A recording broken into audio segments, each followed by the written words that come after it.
You're listening to the Decentered Media podcast with me, Rob Watson. Conversations about community media.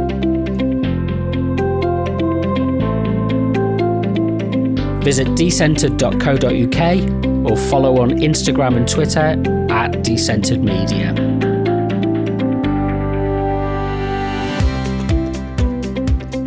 Hello, it is Thursday the 20th of February and this is Rob Watson with the Decentered Media podcast, and today I'm really pleased to be joined by Brian Greene of the Community Radio Ireland, Creole, who's a board member. How are you, Brian? I'm good. It's great to be on your podcast. Love what you're doing in this space. And Creole is the Irish word for broadcast. Cool. So it's going to be highly educational today. Now, we were late getting started, so just explain what was the mode of transport that was delayed. I was on a bus. I was on the H1 from Dublin City to my office here, and it was delaying me, but also my last meeting was delaying me. So I apologise for my lateness, but here we are. And who knew in media world that we were late? Only we disclosed it ourselves. I think I'm more impressed by the fact that I get the bus everywhere. I walk everywhere. I don't drive. I've never learned to drive. And I think getting the bus gives you a completely different view of the world. If you're one of these people who never drives everywhere, you have a specific view of the world, whereas being on the bus with other people gives you a different kind of insight. So hopefully we carry that experience over into our conversation and discussion about media. And I could use an analogy on a bus, because if you are a commuter on a bus and you're on the downstairs, you have one particular view, but if you go upstairs, you see into the gardens, you see into the upstairs buildings, and on one of my routes I see into the army barracks where they've got horse riding. So upstairs sees a completely different view. So I think, if we take media and perspectives and we come to a different standpoint, we can get a different view. Are you do you listen to stuff when you're on the buses, or is it kind of, headphones on and podcasts or music? A bit of podcasts mainly. So the rest is politics would have been in my ears this morning, and all sorts of things on my earbuds last night. I've recently gotten into earbuds, and I'm finding a kind of a liberation with the wire gone. So I've been wired headphones since the 1980s, and I'm now on earbuds. And yeah, there's a shift in that kind of usage, is that you're wire free, you're much more mobile. And I really sense that when I'm digesting some media, is that I'm in a more kind of that podcasting place that you're kind of you and the podcaster as the listener, that you're more immersed with earpods than with wired headphones, believe it or not. I think this is relevant in terms of, because I'm going to get you to talk about yourself a bit and your background and what you do and how you've got into what you do. But it's kind of the shifting and changing mode of people listening to audio content and listening to radio. It's kind of a really good example. That simple thing of, I agree, it's like the liberation. Is it a liberation from the wire, the cable that connects us to our devices when you're wearing headphones, those kind of things, subtle, small changes that kind of keep nudging us forward to adapt to our media. So let's tell us a bit more about what you do and how you got into what you do and what your kind of background is. Yeah, so I would be a radio anorak, as anoraks will be known. So this kind of fan of the medium, and be it on the listening side or the broadcasting side. So from around the age of 4, myself and the twin brother would have been taking apart radios and attempting to put them back together and finding out how they worked. And until the age of about 9, I thought solder came from a circuit board, and you harvested solder from a circuit board, and that's where it came from. Then I discovered that it actually came on a roll, and I was like, where did that come from? So we're making things and breaking things, and we got walkie-talkies, and discovered by accident, but only an accident that an anorak child would discover, is that the walkie-talkies were on 49.860 megahertz. AM, but it had a harmonic at 100 FM. Well, it had a harmonic at 100 megahertz, and you could hear it come through on an FM radio at 100 megahertz. So if you had a walkie-talkie, you could then listen to what went through it on a conventional domestic radio, and that's where my broadcasting began. Then we put two walkie-talkies in series to see if it had more output, and then we went walkabouts to see how many houses down the road could we transmit with microwatts of power. And from that, my radio broadcasting interest and lifelong passion began. So that kind of very hands-on kind of approach, have you retained that? Is that something that I can see in the background that there's various bits of kit on the shelves behind you? Is that something that you're not entirely virtual and digital with your approach to radio? Yeah, so there's a couple of Marantz, 3 versions of the old Marantz recorder up there. The kind of 200, the 222 cassette Marantz, and up higher is a President Madison CB radio, always there in case everything else goes down. I'll be powering that up, and I have a half-wave dipole in the attic ready to connect to it with a PL259 connector. So I am hands-on, and it will be this thing where a lot of it will be myself and the twin, and we would have gone to the local library and learned how to do various things with radio technologies, as you could do in the 70s and the 80s in your local library. And Practical Wireless was another source of inspiration and great stories about things that were being done in the radio world. And, amateur radio and ham radio wouldn't be far away, but without licenses, CB radio played a part in it.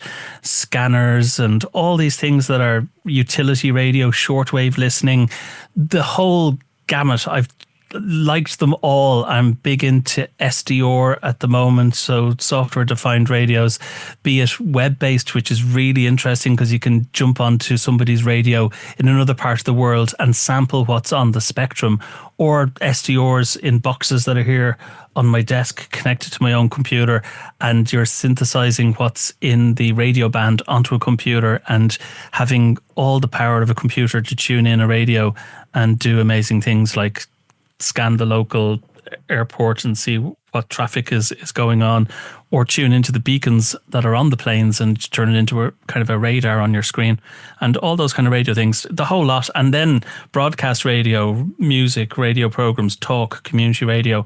I've been in all of them and still am in many of them. What drove that? What brought you into kind of community media? Was that something that if you've got that early interest, did you do other things, or was it like a natural progression into it? Is it just something you've always been around? Well, I told this story a couple of weeks ago when we launched the survey here in Dublin for community radio, and we'll get into that survey later. But it was 1985, January 1985, one of our super pirates, the first indigenous super pirate, came on the air in Dublin. It was Q102. Quick backstory that there was 2 super pirates before that started in 81 and 1980, and those were Sunshine 101, which was set up by ex-Radio Caroline broadcaster Robbie Robinson, and Radio Nova in 1981 was the second super pirate with Chris Carey, Spangles Muldoon from Radio Caroline era, and they were making a lot of money. So then an Irish backed venture called Q102 set up in January 1985, and being of the era, they allowed you to send a stamped addressed envelope to the station, and they'd send you out a button badge so you could pin on the Q102 badge on your jumper and advertise their station for them. So I had written away in January 1985 and I got my button badge. And then this links to community radio because in February 1985, my local community pirate radio station were advertising for people to come to a community meeting to learn about community media and understand and learn how their community group or individuals could get involved in community radio. And the meeting was with a local station, but it was being run by a man who's become the kind of godfather of community radio in Ireland, Jack Byrne. The station was North Dublin Community Radio. Its initials were NDCR. And I went into the meeting and he points to the badge and he says, "We're not that kind of radio." And from there on, my relationship with Jack and community radio began, and it's 40 years ago this month. Jack was in the room last week at the launch of our survey, and I told this story in his presence, which was good to be able to do 40 years later. So it was like one of my first physical interactions with community radio was I was 14 years of age. I wanted to be involved in radio, and the local community station, who had a very strong ethos, they would have been members of the National Association of Community Broadcasters, which had about 12 pirates around Ireland vying to get legislation that would allow them to come on the air legally. It would take another 3.5 years before that happened, but they would have been signed up to kind of the world community radio people with AMARC and have that ethos built in. So from that get-go, everybody who comes through the movement is told, this is what we're about, this is why we're here. We're not pseudo-commercial small stations in a local area. We're here for community development. We're here to give access to the airwaves when access to FM was really important, because now there's so many other ways to access things, but to also share the resources. And even when resources are plentiful and everyone has a phone and they can broadcast themselves, to come together and make things and then put it out as a radio station has still got an importance to me and all the people who do it through community radio. And it all started back then. Now, I, over time, drifted into hobby pirate stations of my own and drifted back into community radio and drifted out of it and drifted back. But I never went after school working in commercial radio. I decided not to do that and kind of stayed in the pirates and community radio, then got into podcasting. And eventually, late in my career, I took a turn to go and get a degree. And I got a degree in journalism with broadcast radio as a speciality. As I would. And then I went on and got a master's in social media communications. And then I went working in the community radio field for the first time ever, working in radio and now working in community television. And that's a very quick kind of run through the whole lot, but ask any questions to fill in the gaps if you want. Well, I'm going to go back to that point that was made to you about that Jack said, that we're not that kind of a radio station. You kind of you described a bit about what did he mean by that, and what have you subsequently taken from that, and how do you explain that difference to people? Because in my experience, it's kind of it's still a challenge to help people to understand what it is specific about community radio and community media as opposed to commercial or public service media more generally. It's a great question because it is kind of the heart of what gets misunderstood. And I always find that radio tells its own story best. But when it comes to community radio explaining that ethos thing, it doesn't do it too well. It hasn't done it well over the years. But what Jack meant by that was he was pointing to a badge of a super pirate. So a super pirate in Dublin in the 1980s was big. It had a lot of marketing. They'd have helicopters for traffic. These guys were full-throated offering of commercial radio, but they didn't have a license. And they were in for the profit motive. They were all about brand and bigness and advertising, and like advertising themselves on billboards and in newspapers and taking ads and agency commercials, making a lot of money for their investors. That's what the badge he was pointing at. And he says, we're not them. And in saying that, obviously he has to follow through and tell me what community radio is. And community radio was about the people. It was about, people getting involved. It wasn't orientated. He has a wonderful story that he's told many a time, that he would be dealing with DJs in his community pirate back in the 80s, and he called them medallion men because mainly they might have had open shirts and hairy chests and gold medallions and little box of records and headphones, and they'd come work on his station. We'd try and get across the ethos of community radio to the guys who just wanted to be music DJs and be on radio. And because the kind of Achilles heel is that community radio offers the access, anybody can come forward and participate in it. Some people might come forward and say it's access, it's a way to get on the radio, it's a way to DJ and play the hits of the early 1980s and the mid 1980s. But I think that access at times might have been misused by some people because it was access for the local community groups. It was access for maybe the arms of the state, civil defence, or the emergency services, or the police force. Why the police force on a little community pirate radio station? We had a wonderful storm in 1986 that came up the east coast of the Irish Sea, and it walloped into Dublin and at the south of Dublin into Bray, and Bray was flooded, and this was Hurricane Charlie, and pirate radio in Bray in 1986 became the communications channel of the state to message to people in their homes who were stranded and couldn't get out, and it was effectively used. So community radio being kind of a public utility owned by the people, not even owned by the state, independent of the state, and adhering to this ethos that was being shared from what came from the 1950s and the Bolivian coal miners who were on strike and set up community pirate radio stations and found it to be even more effective than their needs within a trade union dispute with their state, that this flourished and became a worldwide movement of community radio. So the kind of context in Ireland in the 1980s and the kind of how does this fit with the state television and state broadcasters and the regulatory framework then, and what's been the shift and change kind of more recently? So the state broadcaster had a disdain and a dislike for all the pirates, but mainly the ones that were taking revenue from the state broadcaster. So there would have been incidents of state acknowledged and state known about jamming. So there was big jamming of the pirates in 82 and 83 to disrupt their listenership and to upset them. There was big raids in May 1983 that took a lot of the stations off, but they were back in a couple of weeks.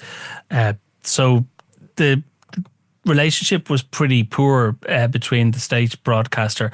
There was a lot of dislike from the pirate side of things for the state broadcaster as well, but I think a lot of that was misplaced because they're just like workers in an industry doing a really good job at the state level, and there was no way for the other stations to be licensed. So a bit like the offshore pirates of the 60s up to 68 in the UK gave way to independent local radio and a BBC Radio 1.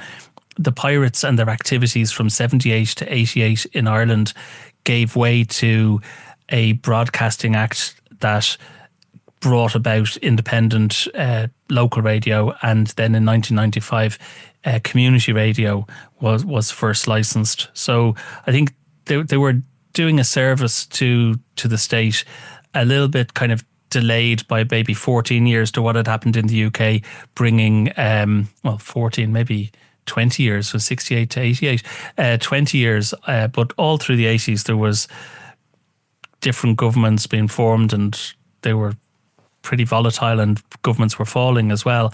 And lots of white papers and green papers on types of broadcasting that would come to Ireland were talked about and mooted. But in the end, it became a very commercial radio that came about, and on the 31st of December 1988 all pirates had to cease broadcasting, a bit like they had to do in the UK, and I think Kiss FM in London had to shut down on the same day, the 31st of December, and then be able to become licensed after that. So 6-9 months after that, the first commercial local radio stations and one commercial national station began broadcasting, and the commercial national burnt out in 18 months, and it was no doubt an embarrassment to the new regulator, which made the new regulator very conservative because their first national station had crashed and burned, and they became more conservative, which meant that it slowed down the onset of community radio, which was to follow commercial radio immediately, and it took another 6-7 years before community radio got a chance to be licensed. What role do you think that that kind of local and community media played in terms of building and supporting Irish identity and a sense of self-determination as, kind of Ireland moved into the EU and kind of modernized as a state, and its relationships changed with the North and South, that kind of thing. How do you think, what was there a role that kind of this contributed towards, rather than it just being, if you like, often it's dismissed as amateur and it doesn't have a I often think that, certainly here in the UK, that community radio and community media is kind of dismissed as, even when it's discussed in Parliament here, it's kind of regarded as kind of an amateur resource which doesn't have a strategic role to play. Has there been a kind of, from the implementation of the legislation, a recognition of the need to protect identity, community, culture? Is that seen to be part of the role for community media and community radio in the Republic? Um, Not so much. I think there was a ground movement seeking to be licensed and be on the air. I have done some academic research into the pirate era, and I'm more interested in the small town pirates that were in every town. There was about 1,000 of them in that decade, 11 years from 78 to 88.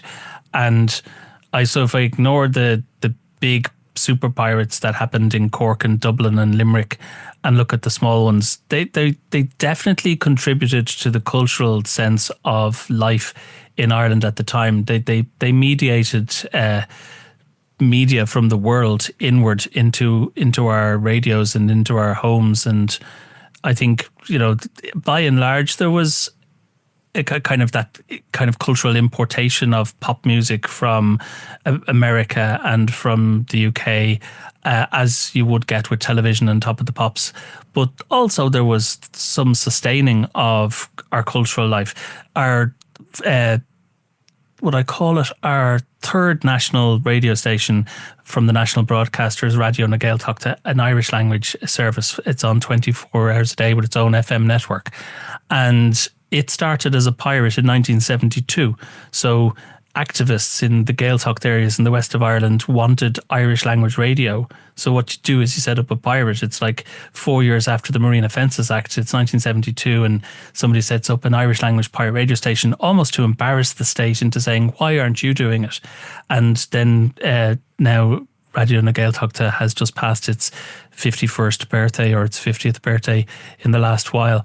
But I think community radio, it did contribute to it in some way. Like, we've looked at this and kind of take a picture of what 1980s Ireland looked like, and it was economically depressed. It was a lot of emigration. It was dark, and it was wet, and it was black and white. It wasn't colourful.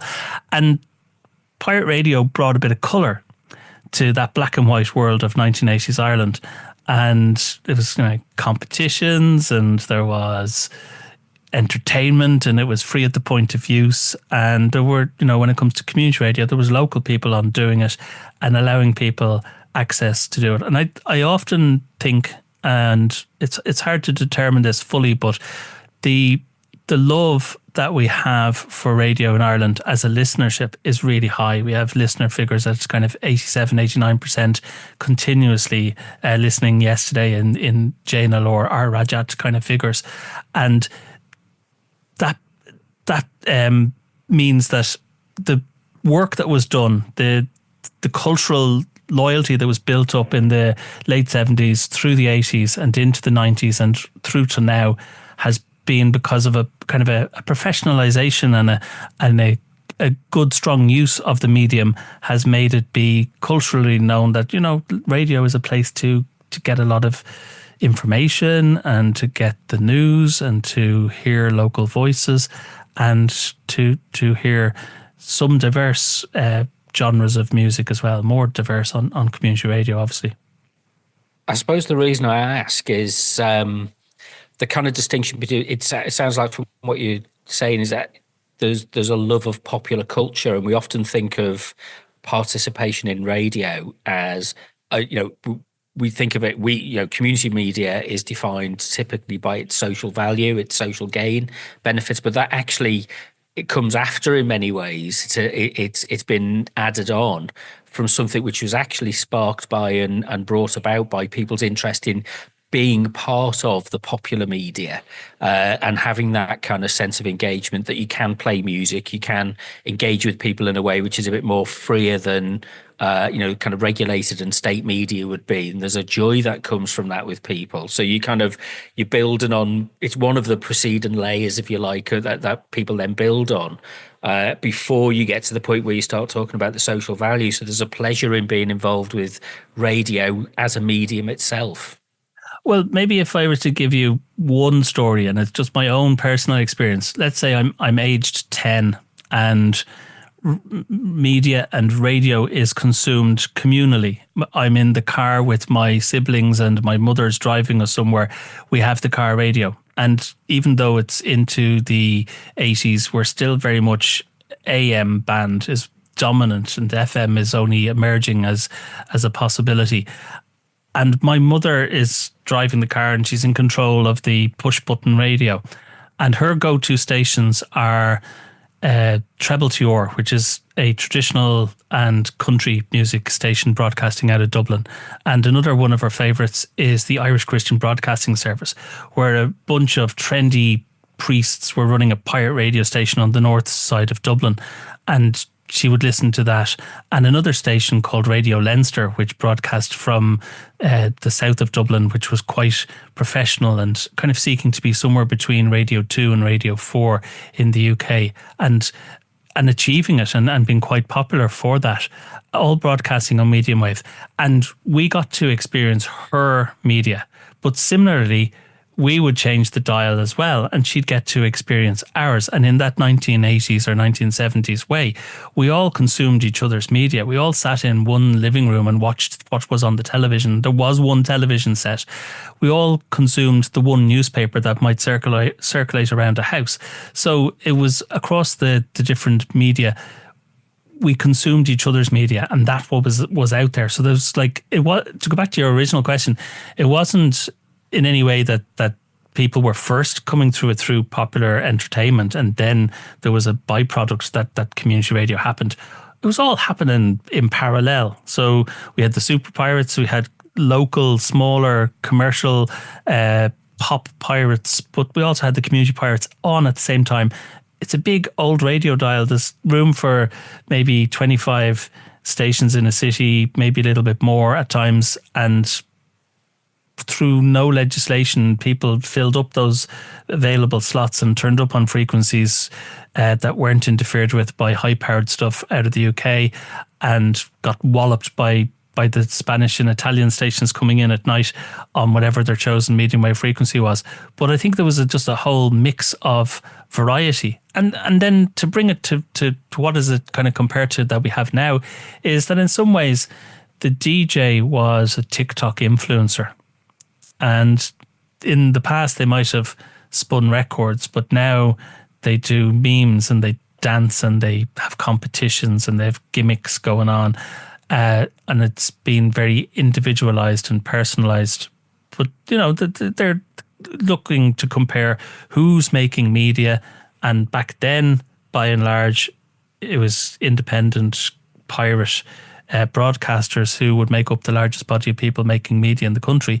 And now who's making media? YouTubers, TikTok influencers, Instagram reels, and people like that are the people making media independently. Of course, at all times there's the state broadcasters and there's the big entities. But by and large, if you look into the 2% of people who make up most of the media at any particular time, there's that group now and there was that group then. And I think they're kind of similar people that do it and would do it independently. Maybe there's just this cohort of a population that's more gregarious and wants to go in cameras or microphones or whatever the medium of the era is. Did the process of regulation bring in the social value and social gain codification principles? What was, because as soon as you regulate something and you say, well, if it's not commercial and it's not state, then it has to have another social purpose for it to be justified and enabled. What came in with that legislation that kind of converted those pirates into formally recognised community broadcasters? So I know that in this interview I've kind of been talking about both the commercial side and the community side at the same time. So in the first instance in '88, we got the local radio stations, the kind of independent, the ILRs of Ireland got licensed in '89 and 1990 and filled up the areas and kind of one per county, and in the larger counties maybe two or three per county. They had a commercial ethos and they had a business model which is now broken, and we can get back to that if we can. But the communities came around '95. There was a period of a pilot and a test, and then they started to slowly open up the chance for community stations to be licensed, and maybe 5 or 6 got licensed. And then there was another wave in 2000, 99, 2000 that got more stations. So we have a big cohort of stations celebrating 30-year anniversaries and 25-year anniversaries in 2025. And about the ethos, it kind of came about separate to the legislation. So after the legislation was in place, the legislation always allowed for community broadcasting, but it just got delayed because of that embarrassing national station that failed. And that's just my opinion as to why that was. But the communities got a community media policy at a later stage. So in consultation with the sector, they would have, with the regulator, drawn up a community media policy, which would welcomed the fact that the license always had adherence to the AMARC charter built into your license. Yeah, you couldn't be licensed without kind of signing up to the ethos of what the sector was. You want a community media license, you sign up to the AMARC charter, you live by some of the rules that go with the license for that sector. Primarily, they might want you to become a pilot station and get a 100-day license where you might operate for 50 weekends before you would get a full license to broadcast 7 days a week, or at least a 10-year contract, full license. But the ethos kind of got bedded in later into a community media policy, and that kind of took on the community development ideas of the sector and the access and training and the localness and local ownership and all that kind of plurality things that are really good about community media to this day. And that AMARC charter, how, because a few years ago I was on the Community Media Association board, and central to that was the Community Media Association Community Media Charter, which I think is a variation of that. I find it very difficult to find copies of it online now. It's kind of I'm not saying it's been buried, but it's hidden from view. It's disappeared. When I've done Google searches for looking for it, I've not been able to find it. And it would be great if anybody's listening can send me a copy, because it would be nice to look at it again. But the AMARC Charter, as you say, it's different from it in the UK. The community radio legislation doesn't reference the AMARC Charter. How much of a difference do you think that charter has actually made to the flavour, if you like, and the nature of how much has it defined community media in, or specifically community radio within Ireland? I think it's kind of a grounding document that says this is where you're coming from. Then, obviously the stations become licensed and they have their program proposal statement, and their programs would have to represent what will be in the guidance of the ethos that comes with this 10-point charter. I've shared it on the screen there for the video viewers and for yourself and myself. But I think it's a good grounding document. It says this is where you come from, this is why you exist. Will I read out a couple of the points from the charter? So number 1, promote the right to communicate, assist the free flow of information and opinions, encourage creative expression, and contribute to the democratic process and a pluralist society. And I'd possibly ask listeners to think of these as they hear them and think, does commercial radio adhere to this at all? And I going to suggest the answer is no, they don't. And that just makes us more distinct.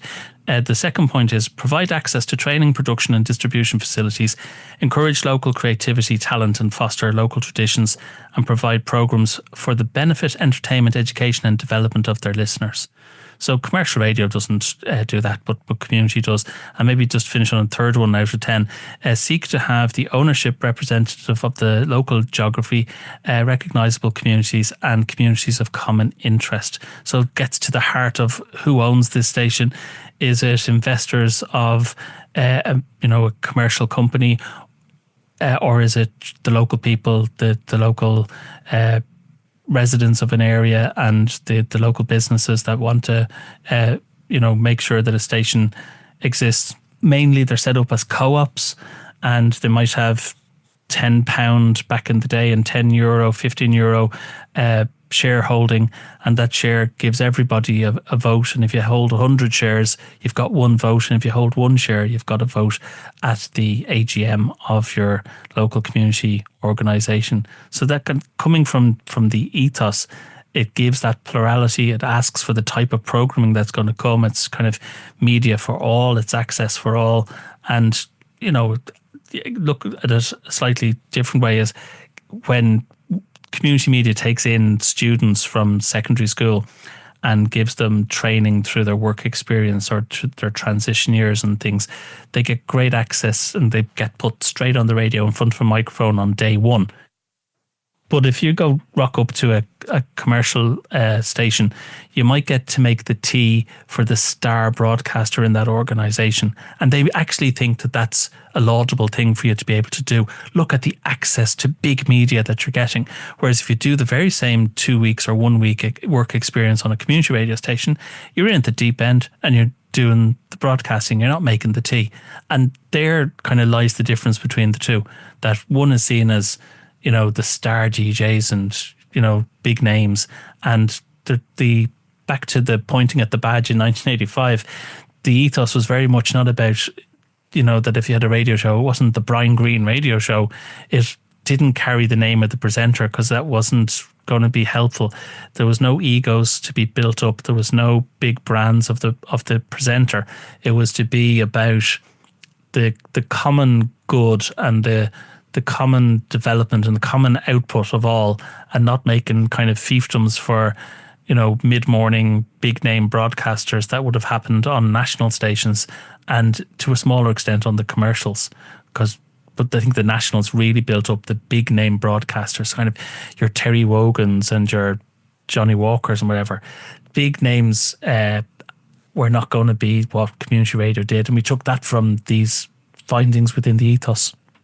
And the principles of self-governance as well, in terms of being able to, a clear distinction about the difference. It was interesting. I had a conversation with some people at Ofcom the other day, and the point I was trying to get across to them was that there isn't, in the UK, the definition of local media is anything that's not national. And when you talk in practical terms of used to be able to visit the offices of the local newspaper here and knock on the door and say, I'm not quite happy, can I speak to somebody? Well, you can't do that anymore because the Leicester Maker is published and put together in Derby, which is a 30-minute train ride away, hour on car or wherever it is. You can't just knock on the door. BBC Radio Leicester now is an empty shell, and most of the programming is actually being generated in Nottingham, and it loses that connection with being able to go in and manage and support and develop a media platform for yourself, that direct participation. And it's kind of, I struggle with this thing. So having this as a reminder is really timely of the reference back to these principles have been around for a long time, and they're still valid sets of principles as guiding values for a form of engaged form of media. It's just that everybody else has moved on. You can't go knock on the door of Twitter and Google and say, and Meta and say, I don't like how your algorithm represents my town or my community in my town. Please can you change it? Because you've got to get on a plane and go to San Francisco to try and find them. And it's kind of, we need to kind of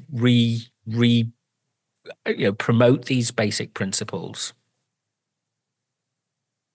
I I think yes, but maybe first, if you allow me to analyze as I see it from across the Irish Sea, what's happening in the UK, is that the heritage stations have been bought up by the big media groups, Global and Bauer, and branded them as Magics and Hearts and Capitals, and hollowed out what was local about them completely in a wave of about 3 moves by the regulator to allow them completely decimate any local programming or any local identity or traffic coming out of those stations. And in doing that, they kind of handed the baton to, well, BBC Local Radio is going to do it. And maybe 5 to 7 years later, BBC Local Radio stops doing that within the last 18 months to 2 years and starts to regionalise what happens on BBC Local Radio and downsize what happens in their organisations and have no weekend news and say you can get your news from the BBC Local Radio app. And then they don't actually put the local news on that app across the weekend. So you end up with no local news whatsoever from the heritage stations, which are gone, the BBC Local, which is gone. And it leaves the vacuum for community radio to enter that space. And if you thought that they weren't going to be encouraged into that space, I think Ofcom's latest move or purported move is that they're going to allow a shift in reporting, and some community stations can think of themselves as filling that gap and becoming bigger local stations, entertaining a broader area of people. And then what's happening to what's left behind them? Community radio. So I think that if my analysis is correct of those shifts, we're at a stage now where some community radio stations are going to step up and try and become quasi-local by being on DAB and being across city and getting maybe an enhanced FM reach with higher power transmission and filling that gap, which is not a bad gap to be filled because we don't want deserts of news in our local areas. And maybe the size of community radio doesn't really suffice that need that we live in a town and we identify as this town. Maybe community was a little bit smaller in scale than that. But still, it leaves the community sector at the bottom of that kind of time period, that spectrum of time, with the next move. And that move is either towards local or to do more things that are rooted in these points that are in the AMAC Charter and be true to that meaning of community radio and community development on the ground.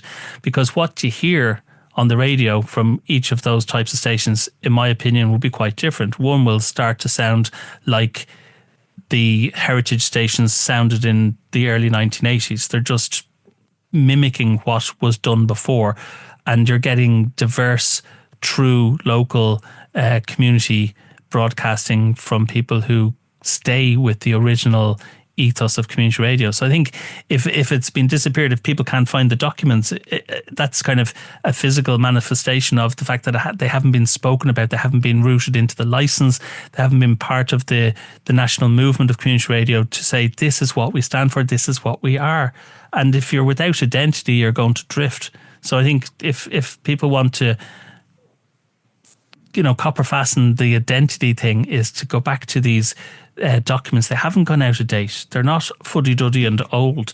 They are the things that will sustain us in the world of Donald Trump and misinformation. That, local people understanding media, mediating for themselves, giving themselves agency on how to talk about the world that they live in and how outside forces are affecting that, is going to happen on broadcasting that is accessible by the people rather than broadcasting that's delivered as a service and entertainment medium. So, to me, those heritage stations that became Capital and Heart and Kiss all around the country are as homogenized as Netflix is. You get it the same everywhere. And what do people want? Did people ever fill in a survey and say we don't want local news, we don't want to know what's going on in our own area?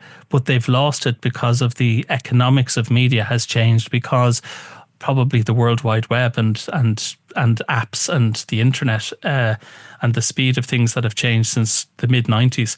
I think that's what's changed it. And the economics of newsrooms, the economics of newspapers, the economics of broadcasters has forced them to uh, merge or seek to serve larger areas to be viable, rather than looking at that business model for them and saying, what is it we need to do and serve, and who's going to pay for it?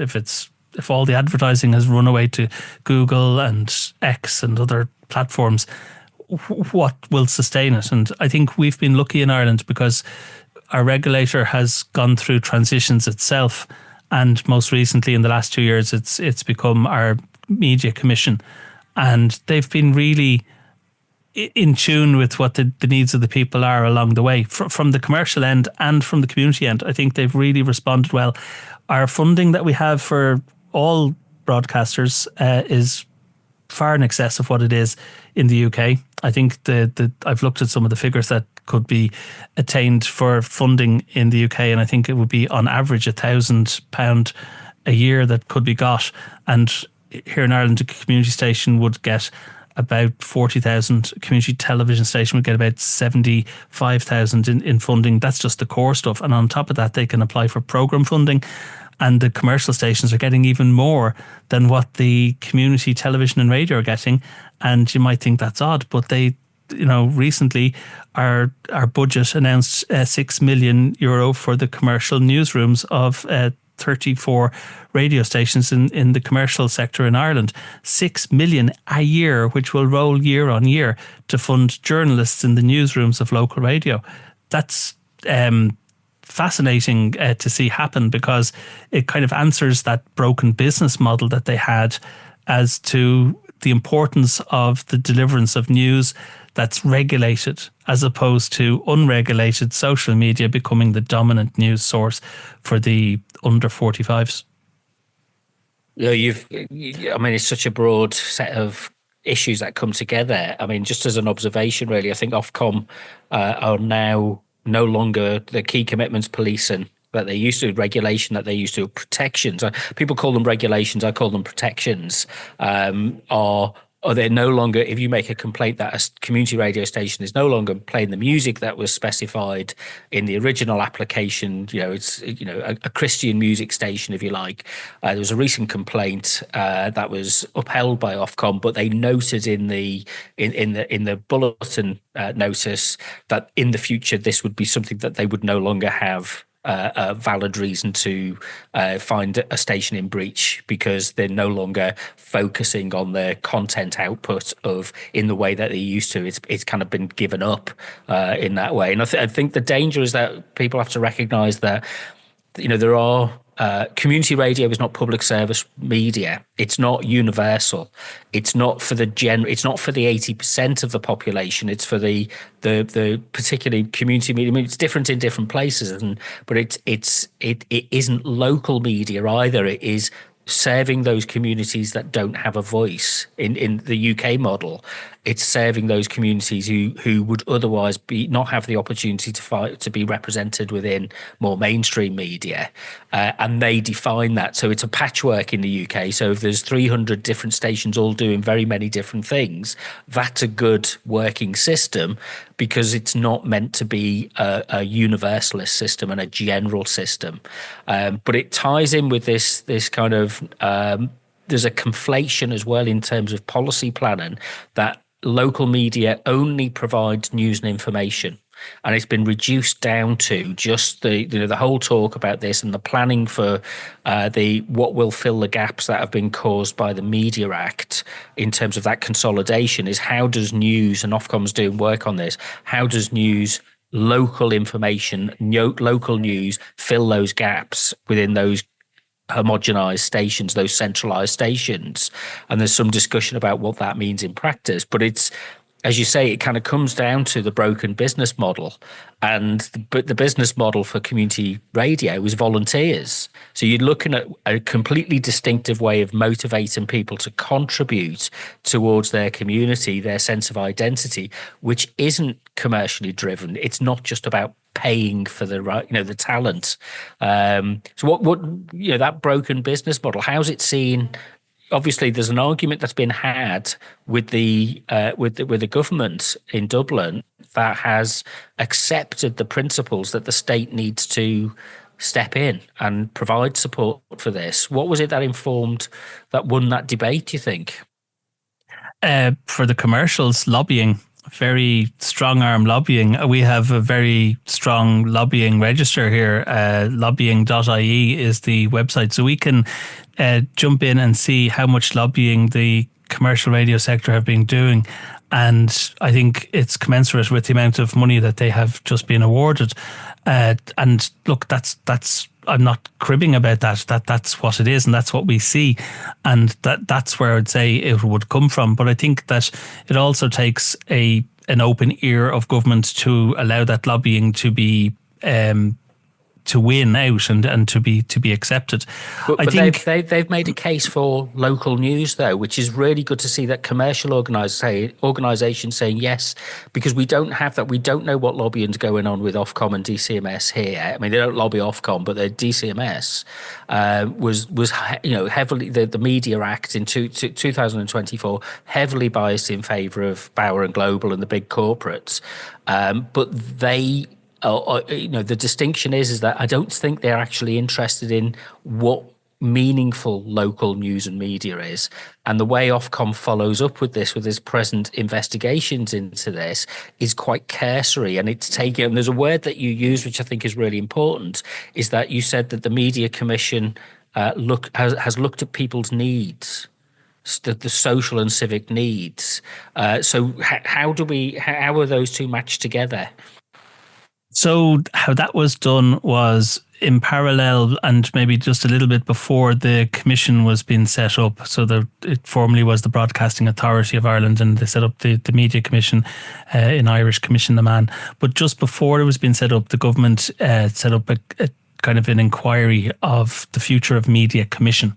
So they got a very senior academic from one of our universities who had just retired, and Greene McGrath went ahead and discovered and researched and talked to loads of stakeholders and asked for people to send in observations. Excuse me. And people, maybe a couple of hundred people, gave their ideas as to how media would shape in the future. And this involved the businesses whose business models have been breaking down due to the arrival of the big Googles and advertising people online, and the local newspapers and the local radio stations, the community radio stations, the national broadcasters. All media got a chance to say what they felt, and also they asked the academics, and they asked charities and civic groups, what is it that is going to be the future for media? And the Future Media Commission came up with 50 recommendations, and the government accepted 49 of the 50 recommendations. The one that they didn't accept was the future funding of RTE. So this is like the BBC licence. How is our national broadcaster going to be funded? And there was a recommendation for a change in the licensing to become a more household broadcasting tax. And no government will really bite that one and go in that direction. They'll stay with the TV licence. The apparatus tax that we kind of have for the last many years now, 61 years of apparatus tax paying for television. And the other 49 recommendations were really good, and many of them were for more research to be done into this and into that, but also to set up funding. So they asked for funding to be given to community media, that there be a community media fund, and that the commission would go away and research how this is to work. They recommended that there be a local democracy reporting fund, and that's already been set up. It was announced, the winners of the contracts for how that's to be done. That was announced in the last 2 weeks. The courts reporting at the same time, 3 million for each, and that's been annualised into a second year. So local democracy reporting, courts reporting, digital transformation fund, and they're working on that at the moment, on how media is to digitalise itself so that it can get out of that analogue space and basically work on those gaps in the business model that allow them to succeed in the future. And there'll be, on top of the fact that we've local democracy and courts reporting, we're going to have a news reporting fund as well. And that's coming in 2025 with the digital transformation. The Community Media Fund is expected next year. And then there's lots of other great ideas that were brought forward as recommendations, and the government of the day accepted them, and we've a new government now, and the new government is by and large hasn't announced in any way that they won't continue along that line and bring in all these great things. So it's like that big debate about the TV license is kind of the cherry on the top of the cake. If the UK was to have that debate in a kind of a formal way, and everybody who needed to inputted into it, decide what kind of future media would we get, I think it was democratically done. Most of the recommendations of 49 out of 50 were accepted, and then the regulators asked to move along and deliver that, and that's been funded by license fee, currently license fee percentage. So 7% of the license fee comes to the Sound and Vision Fund. The Sound and Vision Fund is transitioning to be re-legislated as a media fund, and it's going from broadcast only to cross-platform. So it's actually funding the press. It's already funding the press. The courts reporting and local democracy is, I think, 90% going to press outlets. So local newspapers are getting to tap into this and pay for journalists to be in their local courts and report what's going down, to be in their local council chambers and report what's happening at a local level. And that funding has just come on stream, and it's 6 million over at least 2 years, and that's how it's been progressing. And I don't know, like maybe there's a lesson there for how it's to be done, at least to see if that model would work on a larger scale, because the UK is always population size about 20 times the scale of Ireland. There definitely is lessons, and the BBC Charter renewal is coming up in the next couple of years, and the early indication is that it's a closed shop discussion between senior BBC executives and ministers, and there isn't any kind of commitment and talk about that sense of public engagement and civic participation. I mean, just the idea of it is very radical in the UK to suggest that media policy should include civic society groups, public service providers. It's kind of like educational providers. And it's I'll be looking at that in some detail to see what the lessons are. Just before we kind of wrap up, because I think we wanted to talk about the Creole report that you published on last week, which was a kind of a restatement of the value of community radio and radio more generally. What were the kind of lessons that have come from the report, and what's the reaction been to what you've published? Okay, so we have lots of streams of funding, and one of the funding streams to our community broadcasting sector is the Community Broadcasting Support Scheme. So we applied for some money and we got 50% funding. So we matched it, and a survey on a national scale was launched. The total cost of it was €30,000, and we engaged a very reputable research company called Amoroc, and they did the research for us. And it's about 1,200 respondents in a national survey. And, the top figure to report is that 40% of people in the survey listen to community radio. And that might sound like it being a question that is coming from a Rajar or a JNLR survey. Community radio is only available in 40% of the places in the country. We're not everywhere. And 40% of the people listen to community radio. So that's a very positive number to hear, that if we're only in 40% of the places and 40% of a national survey are listening to us, you could almost deduce that a very high number in the 90s is listening to community radio where it is available. So then the survey would have taken the people who do listen to community radio and then taken the rest of the survey in that direction and asked them a lot of questions about what they listen to, what they like. And let me just give you some of the findings. 63% of adults are aware of community radio, and 47% recognise individual stations that were listed to them in the questions and answers. Just skip down to listening patterns and content preferences. Majority, 52% of community radio listeners tune in infrequently, less often than weekly. This suggests that community radio serves more as an occasional rather than a regular habit for most listeners. I'm a bit of a downer of an answer, but it does let you know how the largest cohort are not regular listeners. But there's a lot of people listening regularly as well. When are they listening? We've got times a day. And the largest time of day is from, just having a quick look at this. It's between 10 p.m. and 3 p.m. at 25%, and 3 p.m. and 7 p.m. is also at 25%. So it's daylight hours is when people are listening. And let me get you some more things that people responded to. The main reason for increased listening to community radio focus on staying informed and programme enjoyment. So on this question, 27% said to be more informed by local news. The question being, why do you say that your listening to community radio has increased significantly, slightly in the past few years? 27% it's local news, 23% quality of programmes, 17% I listen more while driving, and down to 8% I know people involved in the shows, which is very kind of quaint and representative of community radio. It is the people that are broadcasting that are known by the listeners who are responding in a national survey. So this isn't from any particular community radio franchise area. I'll just skip down to a couple more and bounce back to you for a question.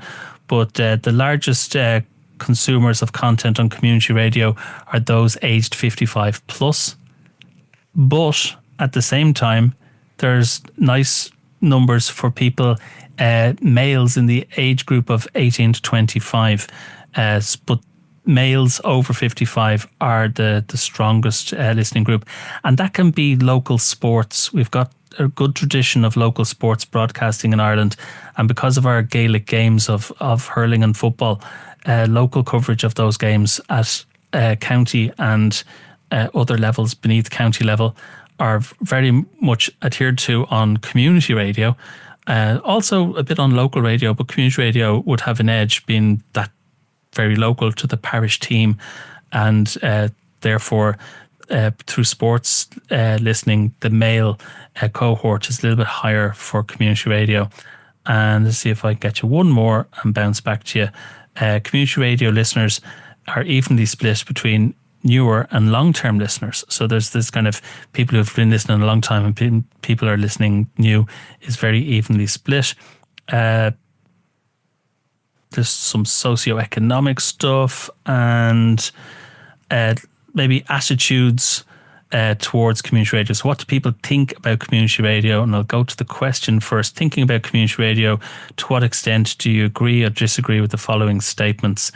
And the questions are: community radio is a good way for brands and advertisers to tell me about products and services I might be interested in. And here we have 44% agreeing strongly. And that's from the frequency of listening, people listening weekly. But I have to turn sideways to read this one. It's strong across the board. And just to say that question was about advertising, that the origin of this survey is that since the COVID pandemic, our government have been spending a lot on public information notices, advertisements on radio, television and in the press.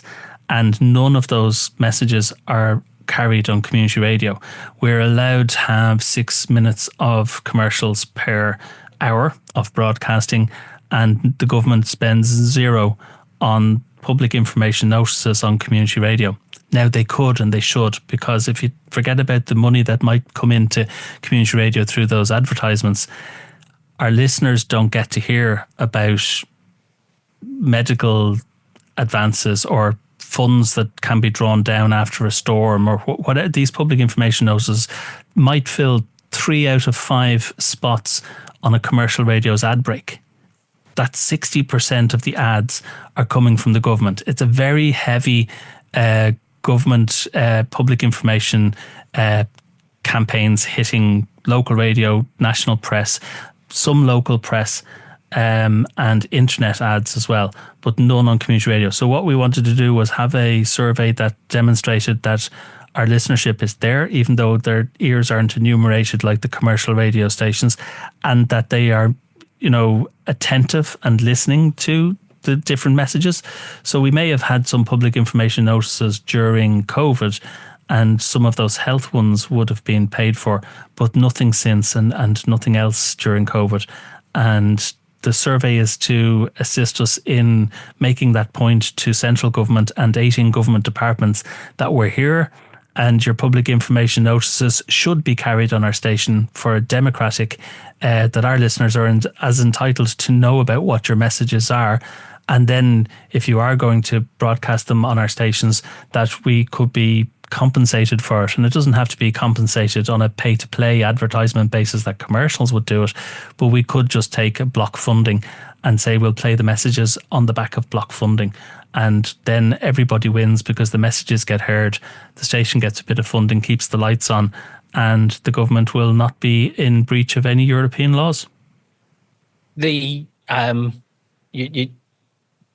It's a reminder that media is a value exchange proposition, and when there is a limited supply of certain types of media, like broadcast media, is generally recognised that there's a limit in terms of. I mean, online is different, and we need to look at that. That's another episode another discussion for us to have. But we're highly concerned in the UK at the moment because of the immigration numbers, about social cohesion and the integration of recent arrivals into particularly areas like Leicester, where I'm based, which has had a high level of immigration over the last few years, but we don't have the resources to provide media services for people other than those state and corporate ones. And my argument is that, and as a commercial broadcaster, you've got the complete freedom to do, make whatever profits you can in the marketplace, but don't expect any government subsidy, any kind of form of public subsidy to do that. And that subsidy should be redirected more to those or civic and public service organisations that are, dedicated to providing that public social value. But that's an argument to be had here, I suppose. But that recognition of a value exchange kind of a process is how important is social cohesion as an agenda item within? Does that come out of the survey?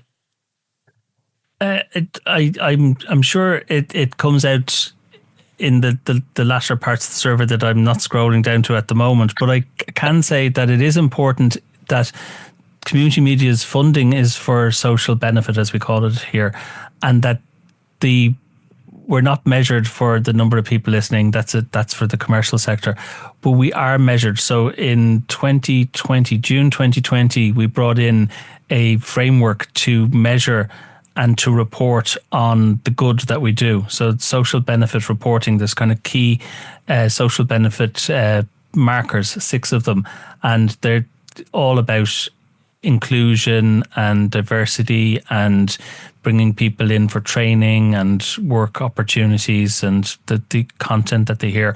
All of the outputs are measured on their social goodness, their social gain, and we have to report that. So we get funded the end of the funding round, and when the work is completed, the report is not. It is a budget. What did you spend the money on? Where did it go? But it's what came of this? How many people got trained? How many people? What was the footfall through the building? What was the voices on air?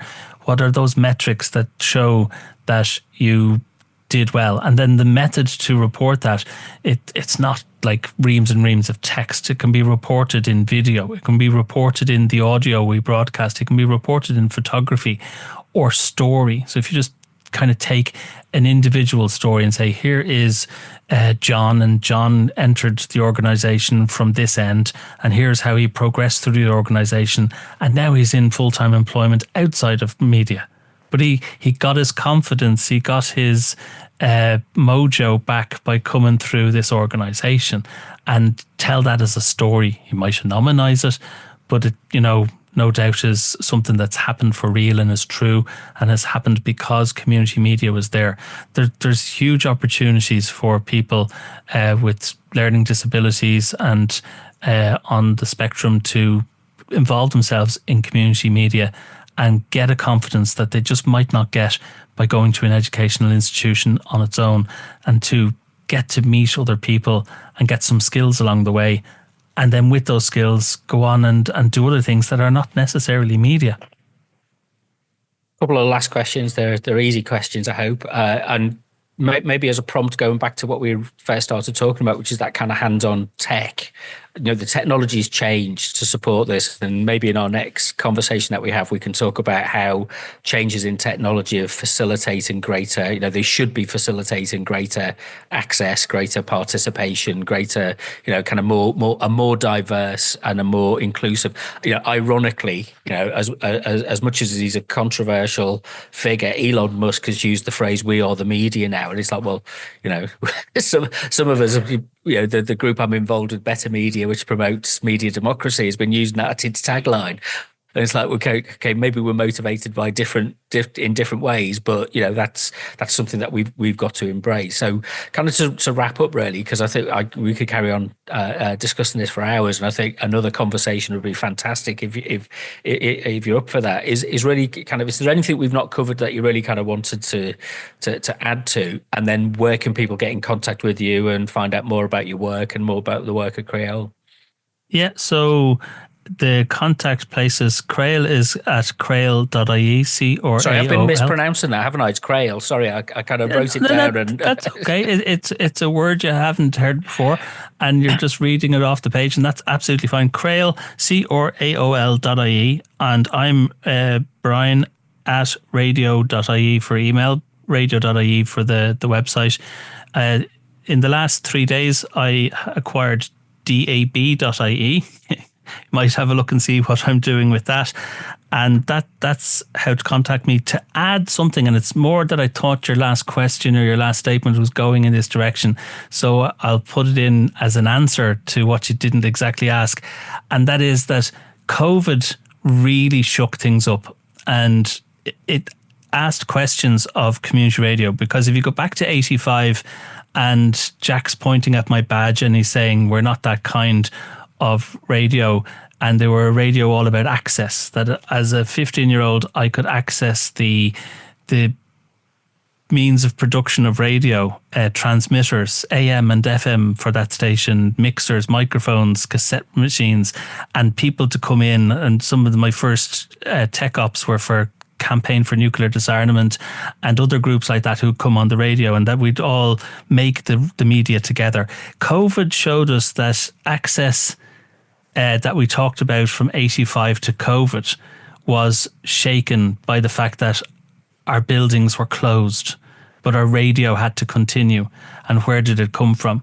So quickly and with agility, we had to train people to create radio at the kitchen table with a mobile phone, and send the audio to somebody else who'd polish it up, and then send it to someone else who'd schedule it and who'd go out and broadcast.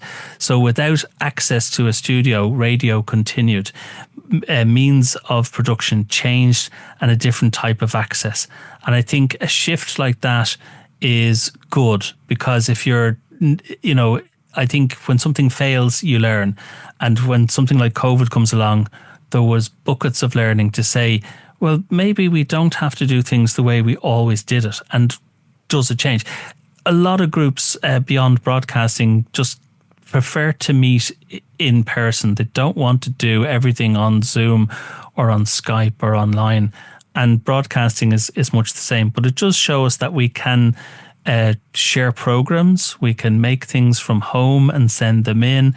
And that at the kind of ethos level, access to what? Because if everybody's got equipment worthy of making something that doesn't sound like a studio, but it sounds good enough to broadcast, and what they're saying is more important than the quality of it, that maybe we should look to who can get involved and from where they can get involved in a different way. That it's not all come up to the studio and it happens here, this is radio. And to its detriment, that's what it's been like. Maybe COVID tells us that we should do a little bit or a lot of the new stuff we learned then. Why? To include more people. Not everybody with gridlock and buses running late and all sorts of things can contribute to a weekly schedule in the way maybe we could in the slower 1990s and 2000s. So how can people... There's people out making podcasts since 2003, 2004. Podcasts are audio, they are radio programs. Are there people in your community saying things, doing things that ought to be disseminated on FM or on a stream? Because as a podcast, it's sitting in a silo, and people who predetermined I'm going to listen to that and subscribe to it get to hear it. But what about the serendipity of where else can it be heard, and people hearing things that they didn't subscribe to and going, oh, I like a bit of that. They hear that on radio. They hear that on a schedule. They'll hear it on a stream. You won't get that from a podcast because people have had to, discover it, subscribe to it, and stay with it. And that silo thinking, I don't want to go off on a tangent at the end of a podcast. To me, silo media led to the 6th of January 2001 when Trump didn't accept the election and there was a storming of the Capitol. People out on Fox and Breitbart and Newsmax and these channels, it is my opinion that they have a tainted one world view that they're getting their media from, and their podcasts and their shock jock AM broadcast stations are doing the same, all coming from the deregulation of the airwaves under Reagan, that those things have come home to roost and caused that insurrection on January the 6th. And I think the antidote to that is community radio, community media, because the commercials aren't going to do it because it's not in their mission. The national stations can do a bit of it, but I think it really happens if you're going to the trust and loyalty numbers in our survey show that the best people to be delivering contradictory or anti kind of false information, the truth, fact checked information is community radio, because it's the strongest trust and belief metrics that we're getting in media, and we can dine out on them because that's where we are really knocking it out of the park with that and plurality. And so why are we here and what are we doing is we can definitely be an antidote to that. And it's not that be it left or right wing despots and dictators. It's media that's been brought to a kind of an on-demand Netflix, Spotify kind of way is not entirely healthy for democracy. And maybe on that point I'll finish. Hallelujah is the, amen. It's you're taking the words out of my mouth, and that'll be exactly what I'll be, lobbying for and promoting and talking about and discussing more in the future. That this isn't something to just be decided by centralised committees, or it needs to be distributed throughout society, and the transformation of people to be responsible for their own media. Rather than just consumers in a content pipeline is something that we really need to think about, because as you say, the technology's changed, and we have to think about how that process of transformation of individuals into responsible citizens is the task of the future. It's been a fantastic conversation, and there's so much more that we can talk about. So hopefully we'll get the chance to do it again soon and catch up on each other's news as things progress. But if you've enjoyed the podcast, please visit decentered.co.uk. You can find me on all the social media platforms. I'm still on X, and I will carry on being on X as long as I think that there's people that need convincing that there's better alternatives to different forms of media, and we should take the conversations to those people who aren't maybe listening to us at the moment. There's no point in being part of your own echo chamber. You need to go and talk to people who might disagree, and find people who you thought you disagreed with that actually you do agree with. So that's a turnaround that's happening a lot at the moment. If you've got a few quid each month to spare, you can sign up to our Patreon, and you can contribute. It helps keep the pay for the license fees and keeps things going. So, any last words, Brian? I've been subscribed and paying on Patreon for ages, which is evidence that it doesn't get you onto the show any quicker, because I've been doing it for ages. But what I would do, maybe finish with a quote, and I'll quote Jello Biafra of the Dead Kennedys, who said, "Don't hate the media, become the media." So it's that transition of you don't like what you're hearing, well, come on and change it by being involved. We're both a pair of radicals, really, aren't we? There you go. Oh, yeah, we're both a pair of radicals. So until next time, thank you very much. You've been listening to the Decentered Media podcast with me, Rob Watson. To find out more, go to decentered.co.uk or follow on Twitter and Instagram @Decentered Media.